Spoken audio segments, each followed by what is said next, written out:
Então vamos lá. Eu queria dar boa noite a todo mundo que está acompanhando essa live. Agradecer o convite de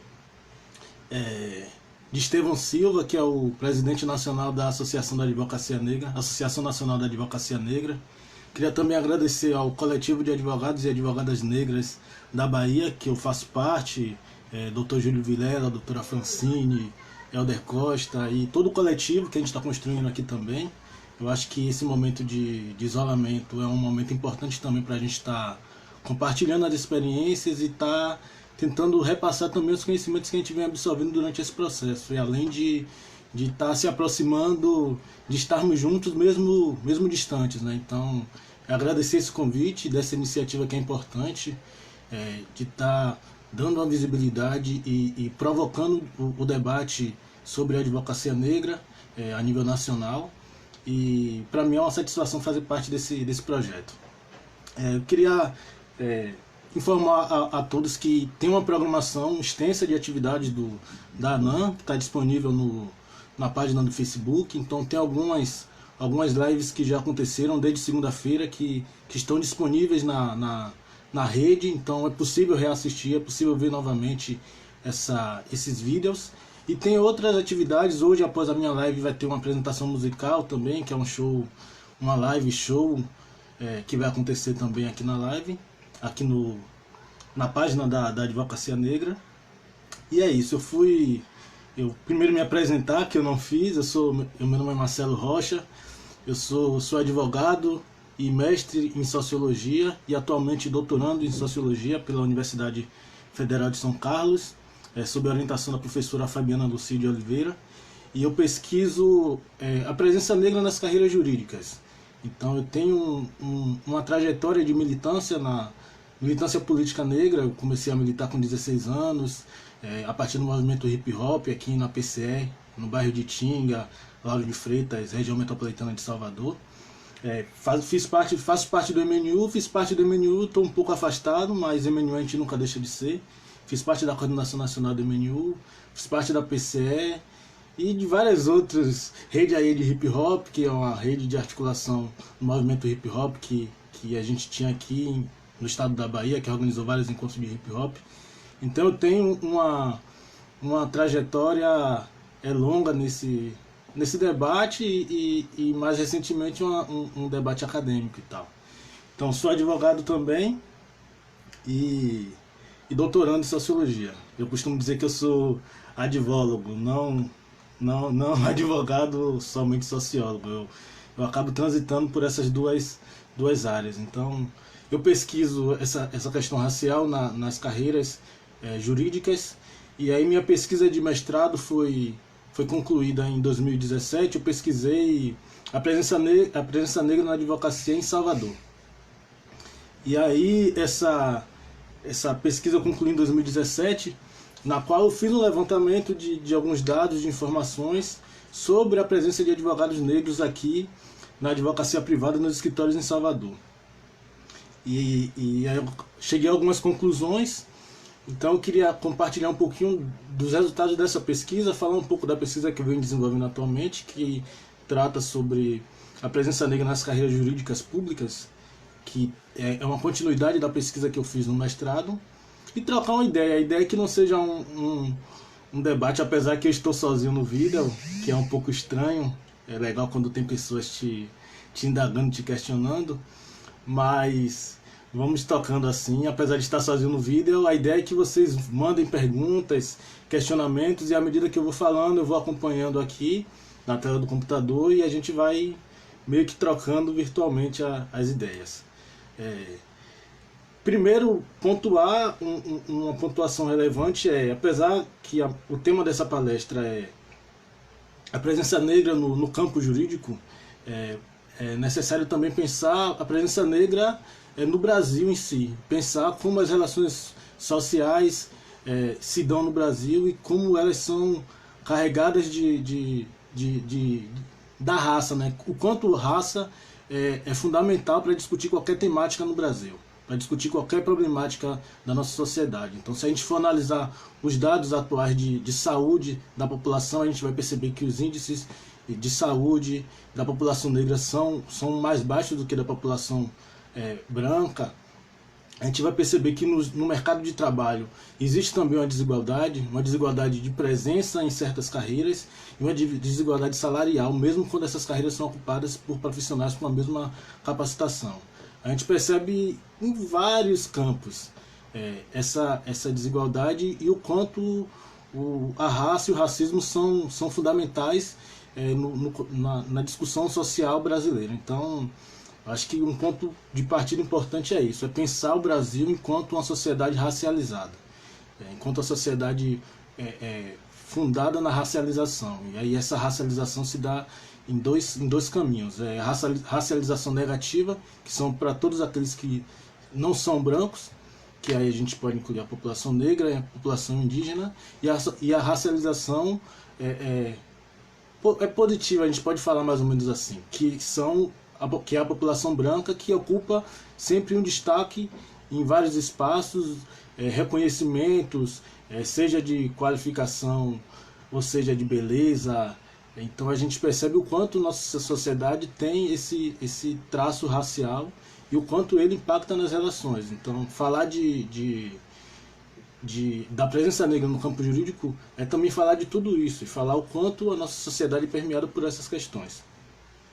Então, eu queria iniciar falando um pouquinho sobre essa trajetória e pensar o Brasil enquanto uma sociedade que foi cunhada a partir do processo de escravização de homens e mulheres africanos. E a partir desse processo de escravização se constrói uma sociedade altamente desigual e que, mesmo após a falsa abolição, essa desigualdade não sofreu a adoção de políticas pelo Estado a fim de diminuir esse atraso que a escravidão provocou numa parcela da sociedade, que é a população negra. Então, pensar que após um processo longo de mais de 300 anos de escravidão e de escravização, o quanto não foi feito, de fato, para a inclusão dessa população, na sociedade, de fato, e para que essa população tivesse possibilidade de acesso ao emprego, à renda, à moradia, à saúde, à educação, a tudo que é necessário para ser um cidadão de fato. Então, historicamente no Brasil, a população negra é tratada como uma população de segunda ou terceira classe. É uma população que após a escravidão foi abandonada, foi largada, sem direito a nada. Então, isso é uma questão fundamental para a gente pensar. Antes de qualquer debate sobre o Brasil, é interessante pensar esses aspectos. E aí falar sobre a educação.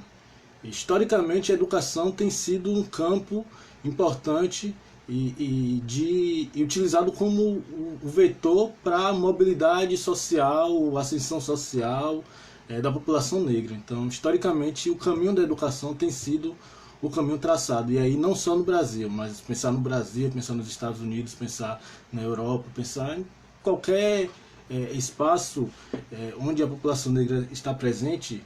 A educação tem sido um espaço onde a população negra tem se dedicado e dedicado esforços para que se alcance uma melhora e uma ascensão ou uma inclusão social, de fato.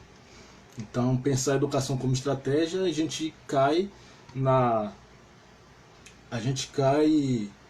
na ideia de uma formação profissional também, porque a gente vive uma sociedade de trabalho Então a gente acaba construindo essa noção de que a gente tem que se formar, ter uma profissão, ingressar no mercado de trabalho e ter uma renda para se manter a família e ter uma boa condição de vida.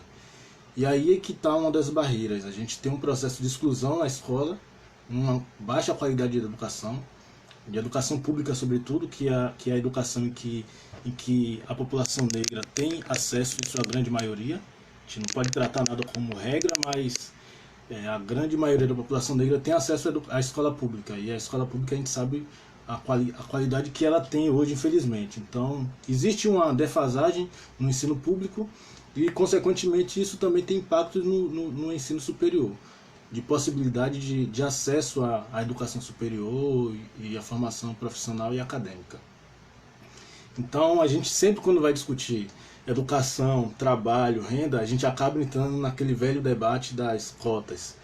E aí é pensar que as cotas são políticas constitucionais reconhecidas pelo Supremo. Eu acho que esse debate nem cabe mais a gente fazer sobre se cotas é legal ou ilegal, se cotas é tirar vaga de um e dar para outro.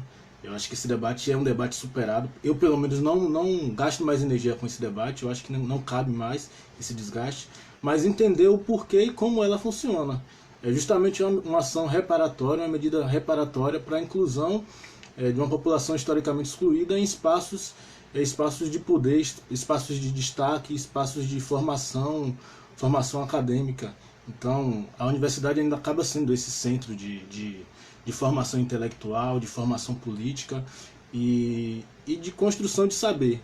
E aí que se dá a relevância da população negra estar inserida nesse espaço. Então é importante considerar as ações afirmativas como uma política que busca garantir acesso e busca garantir também mobilidade, ascensão social e também a contribuição dessa população na produção do conhecimento. Então é importante ter diversas visões, não um pensamento único dentro da universidade, mas a universidade, enquanto espaço de produção de conhecimento, ela acaba sendo necessária e importante a presença de pessoas das mais variadas camadas sociais. Então isso é uma demanda importante para a população negra e que tem sido implementada no Brasil desde 2002. Então a gente tem as experiências. Hoje pela manhã teve uma atividade, teve uma live aqui também na página, que está disponível, que foi justamente o tema das cotas raciais, então não vou me aprofundar nesse debate, mas vocês podem voltar e dar uma olhada aí na timeline que está disponível, foi feita pela manhã, por um colega. Então é pensando no direito enquanto uma atuação profissional que requer uma formação acadêmica, as cotas acabam sendo importantes e o acesso à universidade é uma possibilidade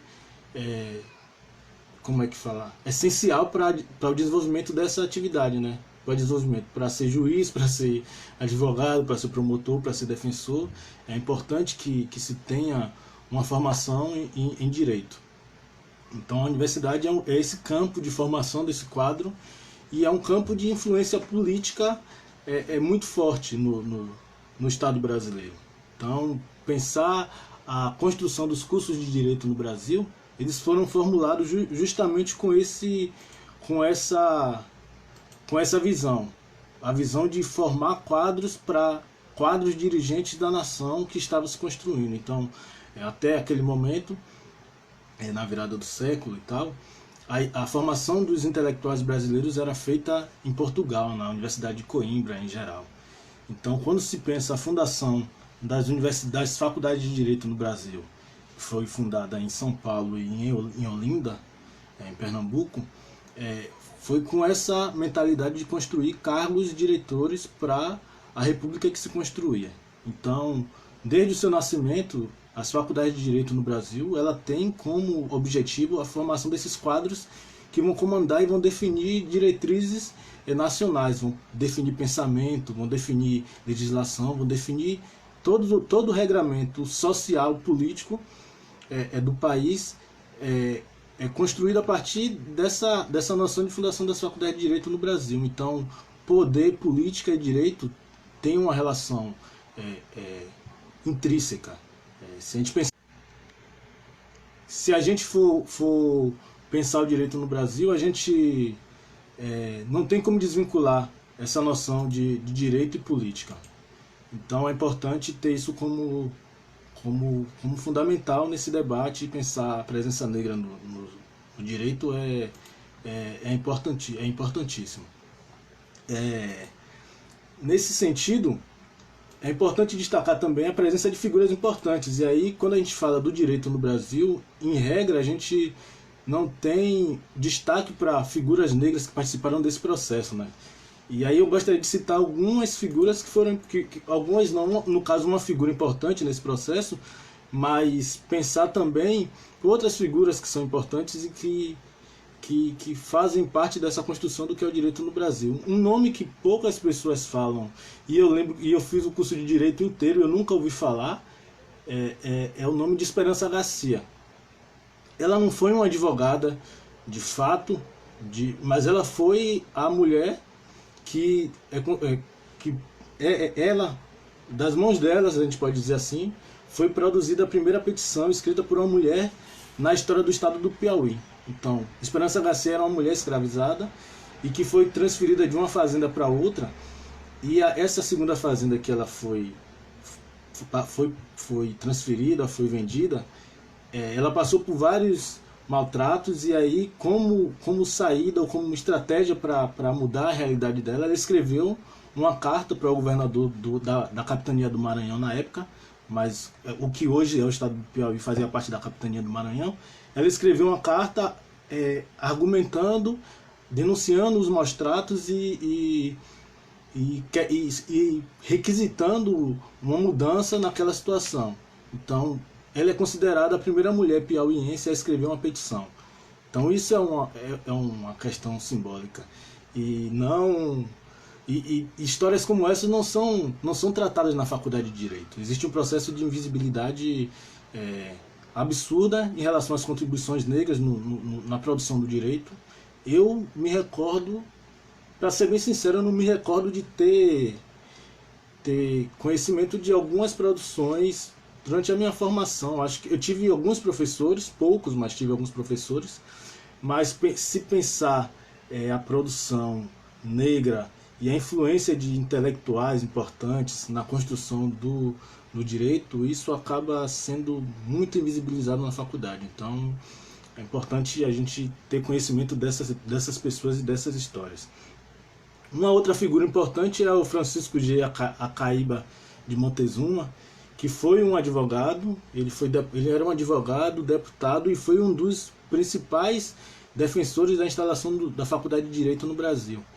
Então ele foi um dos que fez discurso. Eu tive acesso durante a pesquisa do mestrado aos anais da República, e que tem a transcrição de algumas sessões, e ele era um defensor ferrenho da instalação dos cursos de Direito no Brasil, porque ele era defensor da República e defendia a desvinculação do Brasil de Portugal. E ele teve uma atuação forte nessa instalação. Ele era daqui da Bahia, e ele fez um lobby forte para que a Faculdade de Direito não fosse instalada em São Paulo, se não me engano, e sim na Bahia, mas no processo de construção e de negociação foi instalada uma em São Paulo, outra em Pernambuco. Então a gente percebe que tem sim, a gente tem uma baixa representatividade na história e um baixo reconhecimento dessas figuras, mas se a gente pesquisar e se a gente se dedicar e buscar, sempre aparecem personagens que foram negros e que foram importantes nesse processo. Um outro importante que eu acho que a maioria já conhece é o Luiz Gama, é importante também, e para mim o patrono da advocacia brasileira é o Luiz Gama, e ele é o grande advogado da história do Brasil, que teve a sua carteira da OAB entregue há poucos anos atrás numa cerimônia pós-morte em São Paulo, mas que teve uma atuação na luta contra a escravidão, conseguiu libertar vários escravizados no Brasil, em São Paulo. Era filho de Luiz Amaim, que foi uma das lideranças da revolta dos Malês, e foi um importante. Ele era rábula e não tinha formação acadêmica, formação em direito, mas tinha o domínio da da técnica de atuar na advocacia. Então ele era o que a gente chama de rábula na advocacia e que teve um papel importantíssimo na construção do que é o direito e na atuação na luta contra a escravidão. Então ele era literato, escrevia, produzia muita coisa. Então são figuras que vêm do direito, que são do direito e que são invisibilizadas por uma academia que é estruturalmente branca e que não reconhece essas contribuições. Eu acho que a grande maioria das pessoas que cursam direito na universidade passam, talvez Luiz Gama seja o mais citado, mas ainda assim ainda não tem o devido reconhecimento. E aí tem outras questões assim que eu acho que são importantes, que há poucos anos atrás a gente teve o anúncio do Joaquim Barbosa em 2002, 2003, para membro do Supremo Tribunal Federal, e que a gente ouviu todo aquele debate sobre o primeiro negro no Supremo, primeiro negro no Supremo, e a gente tem isso o tempo todo em várias áreas. Em várias áreas a gente vê falar o primeiro em tal área, a primeira professora negra do ITA, a primeira professora da faculdade tal, a primeira juíza negra do estado Y. Sempre nós somos o primeiro. Em alguns casos, de fato, nós somos os primeiros. A gente está tendo acesso a uma primeira geração que está ocupando alguns espaços importantes, espaços políticos, mas é importante entender também e perceber que isso também é fruto de um processo de apagamento. Então, pensar que também existiram outras figuras importantes. E aí, em relação ao Supremo Tribunal Federal, a gente tem dois casos de juízes negros que foram ministros do Supremo antes de Joaquim Barbosa, que são praticamente esquecidos. A gente tem o caso do Pedro Lessa, que ele foi ministro do Supremo entre 1907 e 1921, e que por sinal era muito atacado pelo Epitácio Pessoa, que era presidente na época, e que quando o Joaquim Barbosa assumiu a cadeira, ele foi o primeiro. Mas depois desse Pedro Lessa, a gente teve um outro, o Hermenegildo de Barros, que foi ministro de 1917 a 1931, e é outro também esquecido. Então a gente tem um processo de dificuldade de acesso a determinados espaços, mas também tem um processo de apagamento da história. Então é importante a gente perceber esses apagamentos e resgatar essas figuras, e resgatar essas histórias, para mostrar que a história da população negra, a história do povo negro na advocacia não começa na década de 90, na década de 2000, ou com Joaquim Barbosa, ou com Luiz Lins da Valois, mas entender que a gente tem uma herança, que a gente tem uma história antes disso, e que é importante resgatar essa história para que as pessoas conheçam essa história e tenham referenciais importantes para essa construção. E aí falar um pouquinho da minha pesquisa do mestrado. Eu tenho que correr que eu tenho só 1 hora, vou tentar fazer um apanhado geral. Falando um pouco da minha pesquisa do mestrado, eu fiz uma pesquisa do mestrado sobre a advocacia em Salvador, mas que eu acho que ela também é bem... acaba sendo um reflexo do Brasil inteiro. Não que ela seja uma pesquisa do Brasil inteiro, mas que a realidade brasileira acaba sendo muito parecida em vários espaços. Então, quando eu faço uma pesquisa sobre a advocacia negra em Salvador, ela não é muito diferente da realidade de outros estados. Então, eu pesquisei a advocacia negra em Salvador e a presença nos escritórios. Então, o meu viés de pesquisa foi a presença negra nos escritórios de advocacia privada. E aí eu analisei alguns dados de escritórios de uma revista, né, uma revista de renome nacional, que é a revista Análise da Advocacia 500, que é uma revista que apresenta dados sobre a advocacia e apresenta o perfil da advocacia brasileira. E aí eu acho que a maioria já deve imaginar qual é esse perfil. Então, o perfil da advocacia brasileira retratado por essa revista é um perfil masculino e branco e hétero. Então, assim, a grande maioria das imagens que essa revista publica, a grande maioria das pessoas que são retratadas como um modelo de profissional são pessoas brancas, homens, em alguns poucos casos mulheres brancas e em quase nenhum caso homens ou mulheres negros.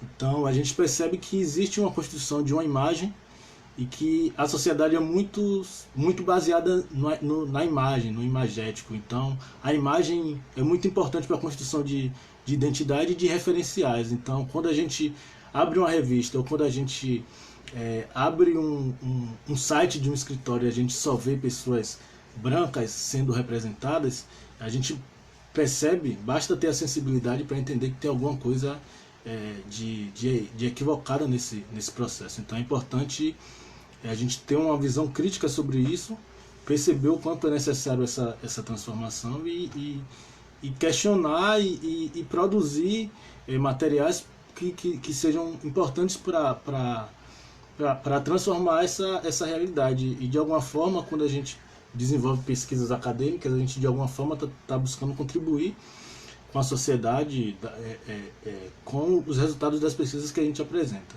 Essa pesquisa eu concluí em 2017 e aí de 2017 para cá eu acho que existem algumas mudanças importantes, relevantes.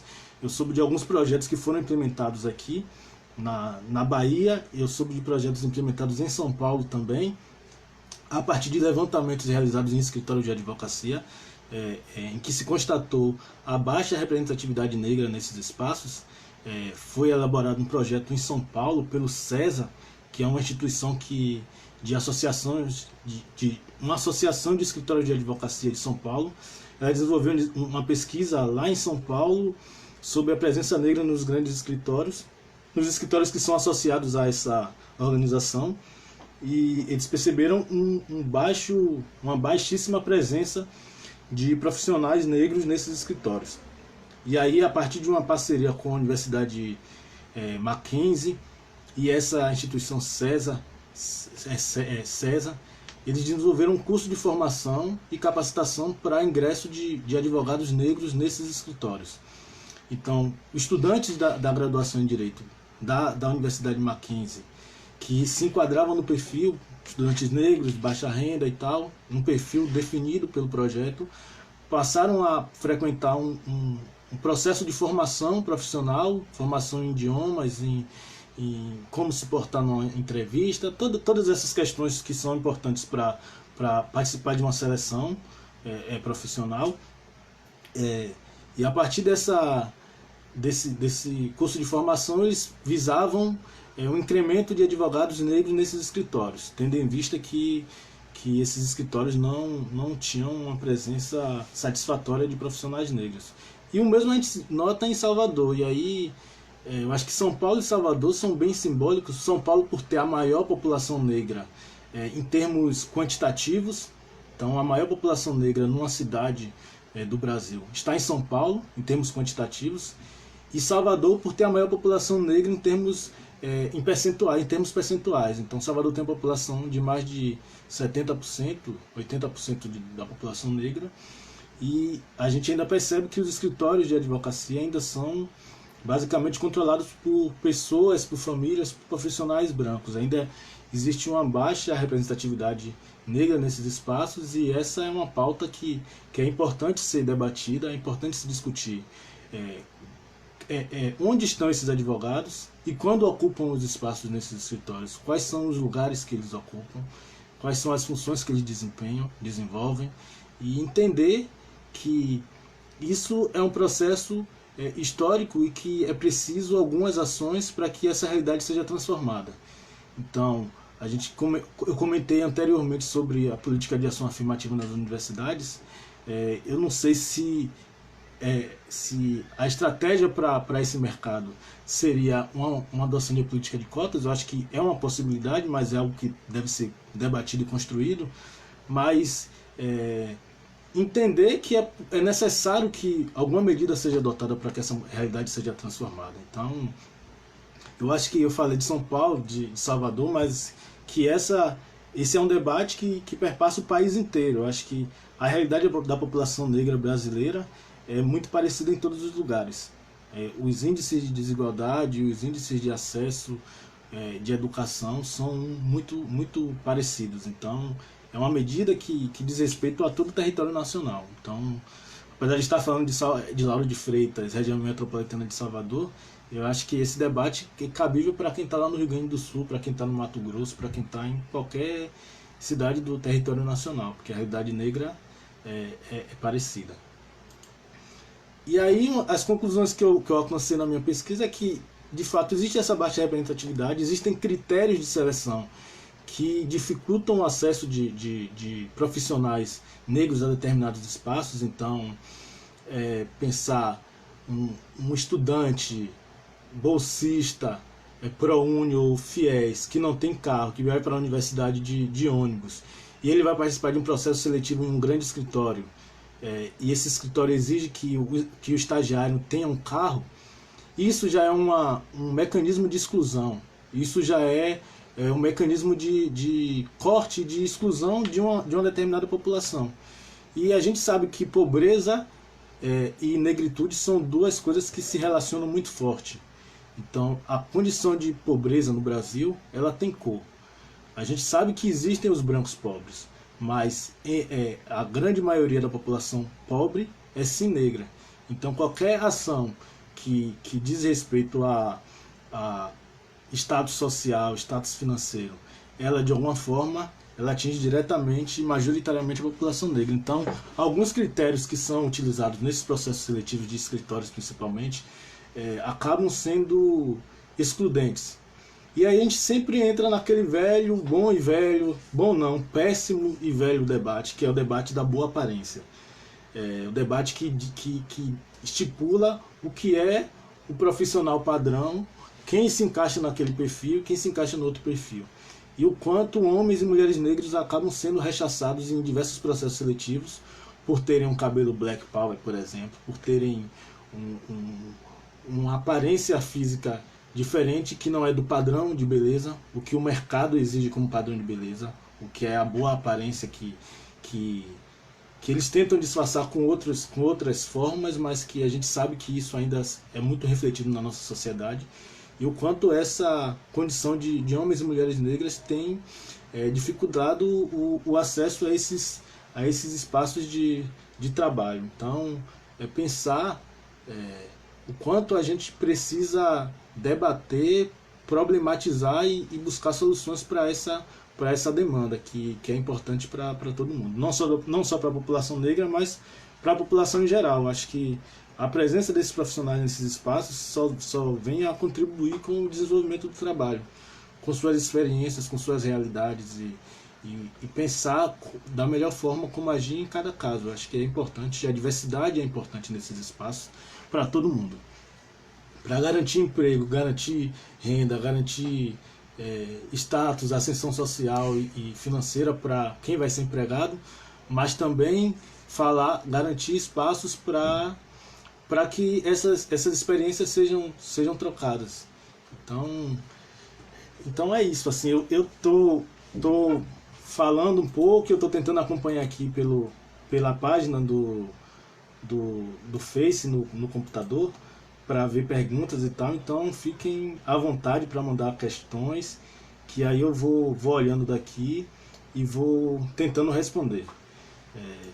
Eu estou falando sozinho, mas é importante que vocês também mandem questões, porque a gente troca mais informações. E atualmente eu tenho desenvolvido no doutorado, na Universidade Federal de São Carlos, uma pesquisa sobre a presença negra nas carreiras jurídicas públicas, que aí eu passo desse campo da advocacia para o campo da área do serviço público, que acaba sendo um grande objetivo para grande parte dos profissionais que estão, dos estudantes no caso, né, quem está na universidade, a grande parte desses estudantes almejam como futuro, como possibilidade de ascensão financeira, um concurso público. E aí a gente tem as principais áreas de maior destaque, né, as áreas de maior destaque no direito acabam sendo essas carreiras públicas. E aí eu tenho feito uma pesquisa sobre a presença negra na magistratura, defensoria e no Ministério Público, focado na Bahia, mas que também eu tento fazer um diálogo e entender também um pouco do que é esse cenário nacional. E aí eu levantei alguns dados referentes à presença negra nessas áreas. Eu acho importante falar, porque dá para ter uma dimensão do que é isso. E aí eu tenho alguns dados, os dados uma pesquisa que foi desenvolvida em 2016, então alguns desses dados não são recentes, mas são os dados mais atualizados que se tem disponível no momento. Então, Tem uma pesquisa que é desenvolvida em 2016 pelo SESEC, que é o Centro de Estudos da Segurança e Cidadania. Ela faz um levantamento nos ministérios públicos estaduais e no Ministério Público Federal no Brasil. E aí no Ministério Público o levantamento aponta que entre os que se declararam, né, é bom entender um pouquinho como é que chama? Essa metodologia de levantamento de dados. Eles disponibilizaram questionários na página dessa instituição e as pessoas se entravam e respondiam, preenchiam um formulário e informavam suas características e tal. E aí a pesquisa feita por esse Instituto SESEC em 2016 constatou que 51% das pessoas que se declararam servidores do Ministério Público, né, promotores e procuradores, 51% são brancos, 48% são negros, 48% são pardos, né? Deixa eu corrigir. 51% são brancos, 48% são negros. Desses 48%, como a categoria do IBGE define como negro a união de pretos e pardos, então 40% são pardos e 8% são pretos. E aí forma 48% de negros e 1% são amarelos. Indígenas não tem nem declaração. Então, no Ministério Público, segundo essa pesquisa levantada em 2016, a gente percebe uma certa paridade. Então, negros e brancos acabam que estão com um certo equilíbrio, né? Com equilíbrio existente. 51 a 48 não é uma diferença tão grande. Quando a gente vai para os dados da Defensoria Pública, o diagnóstico da Defensoria Pública que foi realizado em 2015, ele analisa também a presença de defensores públicos, defensores e defensoras públicos na Defensoria Pública da União, que é a Defensoria Federal, e as Defensorias Públicas Estaduais. Em relação às Defensorias Públicas, os dados são bem acentuados. Segundo a DPU, que é a Defensoria Pública da União, 73% são brancos, 23,5% são negros, 2,3% amarelos, que são os asiáticos, e 0,6% são indígenas. Então a gente já percebe uma diferença muito grande da ocupação dessas vagas, da ocupação desses espaços entre a população negra, branca e também a população indígena, que foi um outro povo que passou por um processo de massacre, de exclusão e que encontra uma situação ainda mais complicada que a população negra. Que isso é importante destacar. Normalmente a gente discute muito a população negra e de alguma forma a gente acaba esquecendo de abordar esse espaço que é reservado para a população indígena. E é importante dar o devido destaque a essa questão. Então 73% da Defensoria Pública da União é branco, 23% negros e 0,6% indígenas. Nas Defensorias Públicas Estaduais, os dados são 76,4% são brancos, 21,4% são negros, 1,8% são amarelos e 0,4% são indígenas. Então a gente percebe que praticamente a mesma dinâmica da Defensoria Pública da União se mantém na Defensoria Pública Estadual. E os dados referentes à magistratura brasileira. Foi um trabalho desenvolvido pelo Conselho Nacional, pelo CNJ, né, o Conselho Nacional de Justiça, em 2018. Foi em 2018. Por sinal, minha orientadora de doutorado, ela fez parte da equipe que produziu esse levantamento, a doutora Fabiana Lucide Oliveira. E os dados desse levantamento, ela indica que 80% dos magistrados se declararam brancos, 80,3% são brancos, 18,1% são negros, 1,6% são amarelos e apenas 11 magistrados se declararam indígenas. Então a gente, com esses dados, porque quando a gente fala, a gente vai discutindo e vai falando sobre a situação, às vezes tem aquele questionamento, o bom e velho questionamento do mimimi, do vitimismo e tal, mas contra dados não há discussão. A gente percebe que no Ministério Público tem uma paridade, mas nas outras categorias, segundo os dados, é uma diferença absurda. E quando a gente pensa que a população negra é a maioria no Brasil, isso fica ainda muito mais explícito. Você pensar que 80% dos magistrados do Brasil são brancos, isso mostra o quanto essa justiça é é limitada em entender a realidade do país, é limitada em entender a diversidade e transmitir essa diversidade e essa diferença para as suas decisões, para a sua atuação judicial. Então, o sistema de justiça ainda é branco. O nosso sistema de justiça é majoritariamente branco. E enquanto ele for branco, pouca coisa vai se mudar nos moldes de tomada de decisões, de rumos da justiça mesmo no país, das decisões absurdas que a gente percebe, que a gente vê noticiar todos os dias no país, decisões de condenações absurdas por conta de uma lata de leite. Então a gente percebe que em vários casos falta a devida empatia, e a experiência fala muito. Um juiz que tem uma experiência de vida, um juiz negro que tem uma experiência de vida, que vive uma realidade, uma trajetória de origem social, tudo isso acaba influenciando também no seu processo decisório. A gente sabe que existe a legislação, existe a lei, mas a lei não é crua, não é uma matemática, não é uma ciência exata. Então a experiência também influencia na tomada de decisão. Então é importante que essas discussões também sejam permeadas. Mais recentemente, o professor Adilson Moreira, ele lançou um livro, que é um livro que fala sobre esse livro, não sei se está invertido, como é que está, mas ele é o Pensando como Negro, ensaio de hermenêutica jurídica. E ele faz justamente esse debate. Ele problematiza o quanto é importante e é relevante a presença de negros na estrutura do sistema de justiça, e o quanto isso pode contribuir para uma justiça mais efetiva.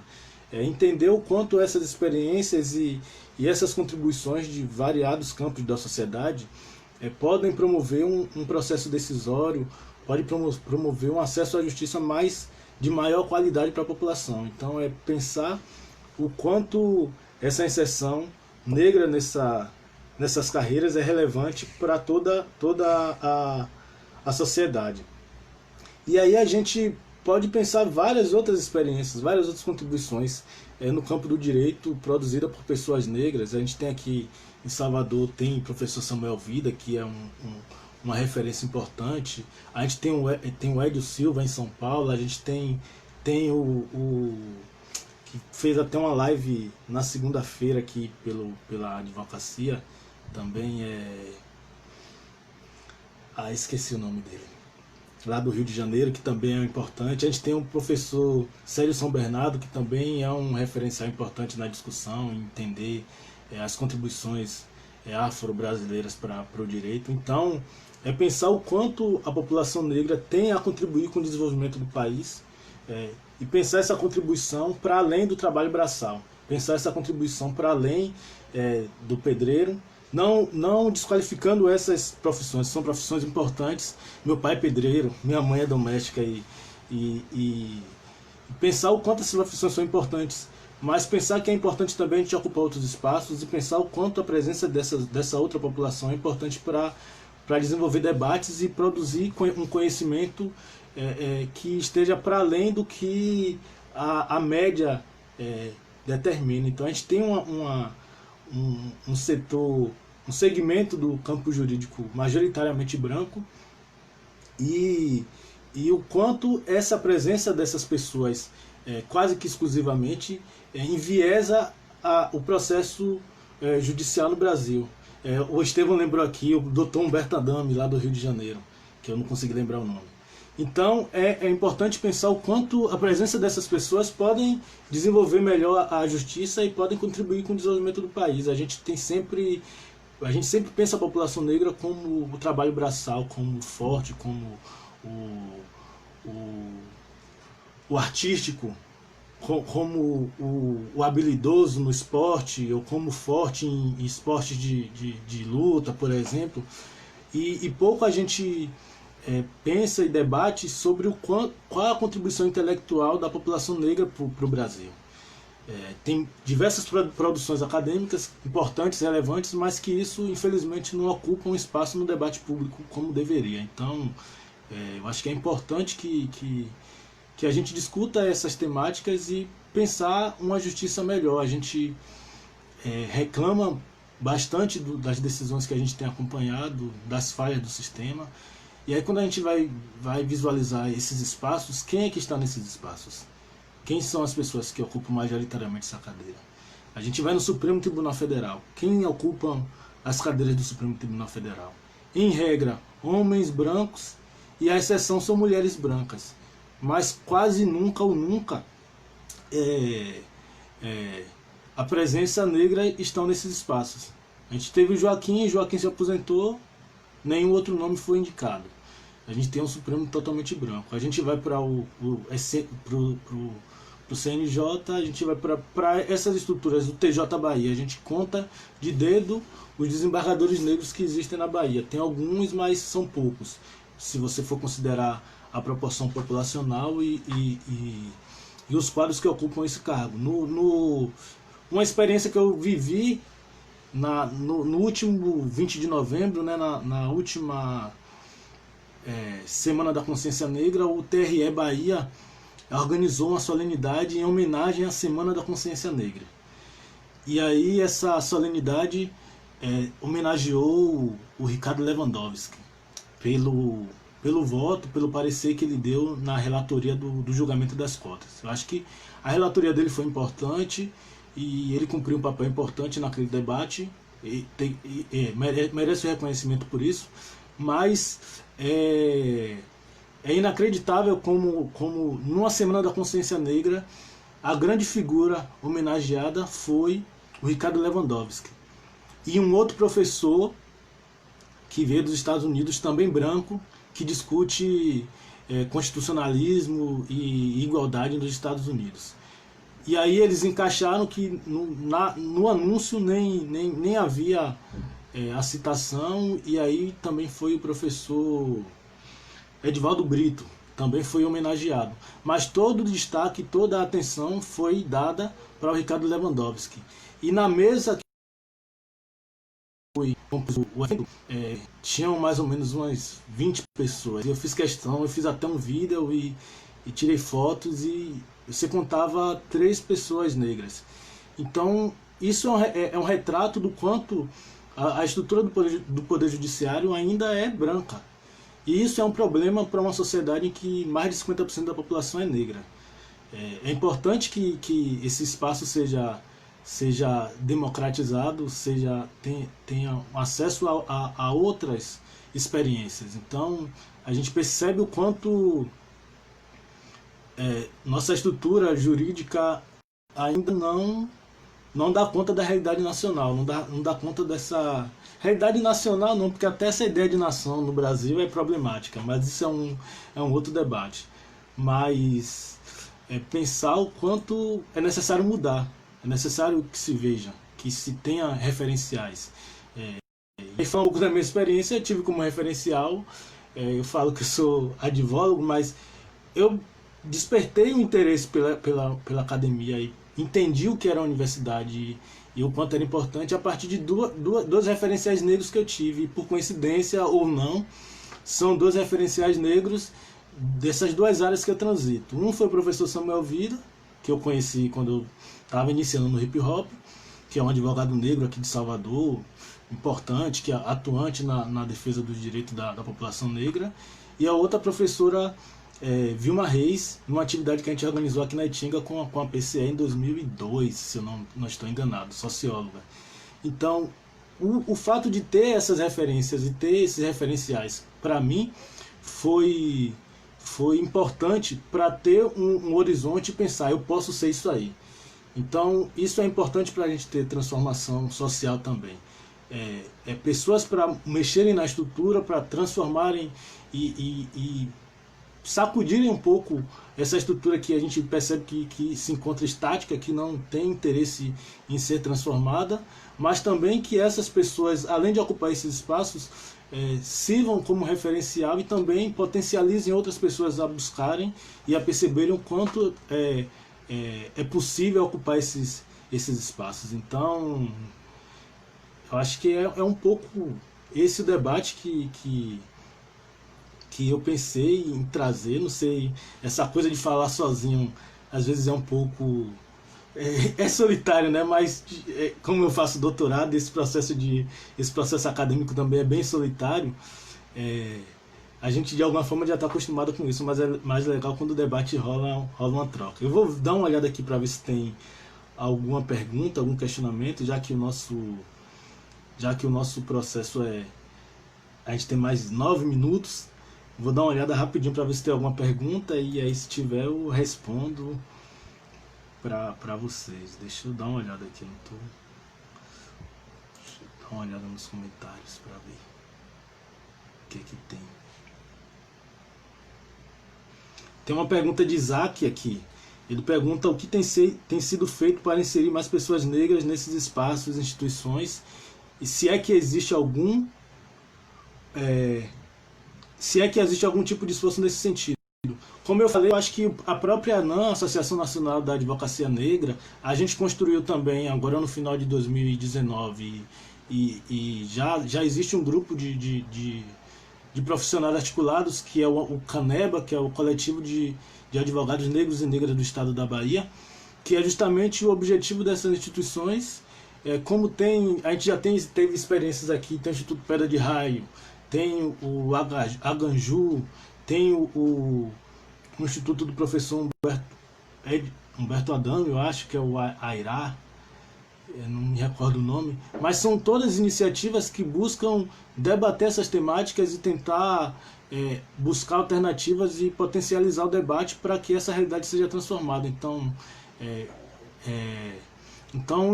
felizmente, existem pessoas se mobilizando, mas infelizmente o processo é lento. Então, esse debate é um debate que não é de hoje, não é de agora. Tem pessoas, o professor Humberto Adame comentando aqui, ele é um dos precursores desse debate, e que a gente percebe que algumas coisas vão acontecendo, algumas transformações vão ocorrendo. Eu sou um reflexo dessas transformações. De um moleque da Itinga que hoje é advogado, mestre e doutorando. Então a gente percebe que algumas coisas vão acontecendo, mas infelizmente existem interesses que ainda impedem que os avanços sejam mais rápidos, mais efetivos. Mas a gente está lutando. Tem essas iniciativas de curso de formação. Tem uma iniciativa que aconteceu esse ano do Ministério Público do Trabalho e o ILEAE e alguns escritórios de Salvador. Agora, uma questão que é importante pontuar em todo esse processo, o que eu percebo de certa forma é uma ausência da OAB enquanto uma instituição representativa da advocacia, uma presença mais forte nesse debate, e uma presença nesse debate para fora da OAB e para dentro da OAB também. Eu percebo que existem algumas iniciativas, existem as comissões, existem pessoas envolvidas nesse processo, tentando propor e tentando implementar políticas internas e externamente. A OAB teve uma atuação importante no julgamento das cotas nas universidades e também no julgamento das cotas nos concursos públicos. Participou, apoiou, defendeu a pauta, mas eu percebo que no campo da advocacia a OAB ainda, de certa forma, está engateando nesse debate. Eu acho que é importante pensar também uma forma de impulsionar a OAB uma atuação mais efetiva nesse debate e proposição dentro da estrutura da OAB. Como é que a OAB se estrutura? Quem é que ocupa os espaços? Quem é que ocupa as comissões? Quem ocupa a comissão X, Y? Porque também tem muito aquilo. Normalmente a população negra acaba sendo guetizada. Existe uma comissão que faz parte, existe outra comissão que faz parte e tal, mas é importante que a gente também transite em outras áreas. Um advogado negro não precisa apenas estar numa comissão de promoção da igualdade racial, ou estar numa comissão do Tribunal de Justiça que trata só da questão racial, ou estar numa comissão do Ministério Público. É importante sim que essas pessoas encampem esse debate, encampem essa luta e promova uma transformação internamente. Mas é importante também que ele ocupe outros espaços, que um grande advogado, um grande jurista negro ocupe um lugar de destaque numa comissão de direito constitucional, de direito internacional, de direito do consumidor, que ocupem esses outros espaços, direito eleitoral. Então é importante pensar a população ocupando esses espaços para além da pauta racial. A pauta racial é relevante, é importante, tem que ser encampada, mas é importante que essa pauta racial seja transversal. É possível discutir raça e direito constitucional, é possível discutir direito eleitoral e racismo, é possível discutir direito ambiental e racismo. É possível discutir raça. Raça, como eu falei no início da transmissão, raça é uma questão que atravessa toda a realidade brasileira. Então, é importante que esse debate ocupe todos os espaços, seja na OAB, seja no tribunal, seja no Ministério Público, seja na Defensoria, seja em qualquer espaço de decisão e qualquer espaço de poder. Deixa eu ver uma outra pergunta aqui. Deixa eu ver. Deixa eu abrir porque tá difícil aqui de...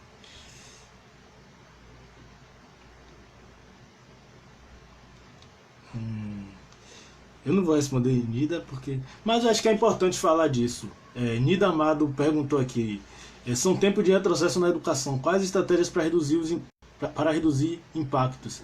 Eu acho que a gente vive um processo político no país que é complicado, e meu tempo está acabando, eu vou tentar correr, que é complicadíssimo, e sobretudo nas pautas raciais, nas pautas de gênero, nas pautas da diferença no Brasil, e nas pautas que pautam a inclusão de determinados grupos sociais. E a gente tem um governo federal e que tem como pauta central destruir todas essas políticas que foram construídas. Então, mais do que nunca, é importante a organização. Eu acho que é importante o fortalecimento dos grupos, a aproximação, a reorganização política de coletivos, para que a gente consiga enfrentar esse cenário e sem sair muito arranhado, sem que essas políticas sejam de fato destruídas. É necessário que exista uma rede forte.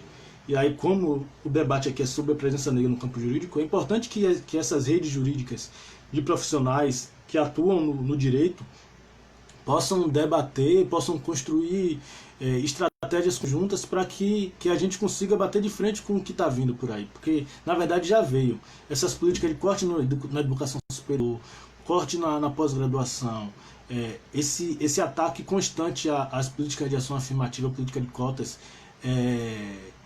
é importante que a gente tenha a noção que essas são demandas que são pautas que dizem respeito diretamente à população negra, porque as políticas de ação afirmativas implementadas desde 2018 garantiu a presença de um grande número de jovens, homens, mulheres, gays, lésbicas, nas universidades. E quando existe um ataque a essas políticas, esse ataque é direcionado para a gente, é direcionado para esse grupo que foi excluído durante muito tempo e que teve uma inclusão, e que quando é aquela velha história, né? Quando a gente tem acesso, vem alguém e corta. Então é importante que a gente esteja vigilante, esteja atento e tente atuar, dialogar e construir redes importantes nesse combate. Eu acho que essas experiências, acho que nesse processo de isolamento que a gente não pode estar na rua, é importante que a gente faça isso dentro de casa. Eu acho que essa iniciativa da ANAM é importante. Meu tempo acabou. É importantíssima e que tem que continuar para além da quarentena. Eu acho que e não somente virtualmente, eu acho que a gente tem que partir para uma atuação mais efetiva. E aí, falando da experiência aqui, a gente tem o Caneba, que eu faço parte, e que tem um grupo grande de mais de 100 advogados que estão na articulação. A gente está amarrando, estruturando bem o coletivo, mas que tem bem esse objetivo. É um coletivo de advogados e advogadas negros e negras da Bahia, mas que busca o diálogo com diversas instituições, que não se limita ao direito em si. Então busca diálogo com o Estado, com o governo, com a prefeitura, com o tribunal, com a OAB, com todas as estruturas que são importantes, que são relevantes e que buscam e que têm os mecanismos adequados para a transformação da sociedade, para a implementação de políticas públicas. Então, a ideia do Caneba, e assim como eu percebo a ideia da ANAM, em nível nacional, é esse debate de mudança de estrutura, de transformação da sociedade e de mostrar o quanto é importante a presença e o quanto é importante o combate ao racismo. Então, eu tenho que encerrar por aqui, porque tem uma outra atividade agora na página da ANAM, Mas eu queria agradecer. Eu acho que algumas pessoas fizeram algumas perguntas e eu não consegui responder. Mas aí eu respondo na própria página, mando essa resposta para cada um. Agradecer o convite, agradecer o coletivo, agradecer a ANAM pelo convite, agradecer o coletivo de advogados negros e negras da Bahia que possibilitou essa rede e essa articulação para que eu pudesse participar dessa live. E agradecer a todo mundo que acompanhou aí, o pessoal de São Carlos. Tô com a saudade de vocês gigante. O pessoal que estudou comigo, o pessoal aqui do Solange Coelho, que tá acompanhando. Não vou falar o nome de ninguém, porque se falar de um e não falar de outro não vai ser legal. É meu irmão, meu primo, uma galera que acompanhou, assim. Espero que vocês tenham gostado. Vai ficar disponível, então quem não assistiu, que está chegando agora, pode acompanhar depois o debate. Espero que tenha sido satisfatório e agradecer a oportunidade. Vamos continuar na luta. Eu acho que a gente vive tempos difíceis politicamente, tempos difíceis socialmente, e agora, para completar, tempos difíceis no campo da saúde. Eu acho que a gente tem que procurar se cuidar. Eu acho que nesse momento a gente tem que cuidar da nossa saúde, da saúde dos nossos, então é importante cuidado com higiene, lavar as mãos, usar álcool em gel, sempre se sair só estritamente necessário. Tem um pessoal que realmente tem que trabalhar, mas sempre atento, procurar se prevenir. Eu acho não, essa doença é perigosa, é grave, e é importante que a gente tenha o devido cuidado para se manter firme e forte para essa outra batalha que é essa batalha que a gente debateu aqui. É a batalha social, é a batalha por melhoria, é a batalha pelos direitos das pessoas, direito da população negra, direito das mulheres, direito dos pobres. E é esse o objetivo de atividades como essa. Então, uma gratificação, estou feliz e obrigado pela presença. Valeu todo mundo, valeu Anã, valeu Estevão, valeu todo mundo. Um abração aí, coletivo.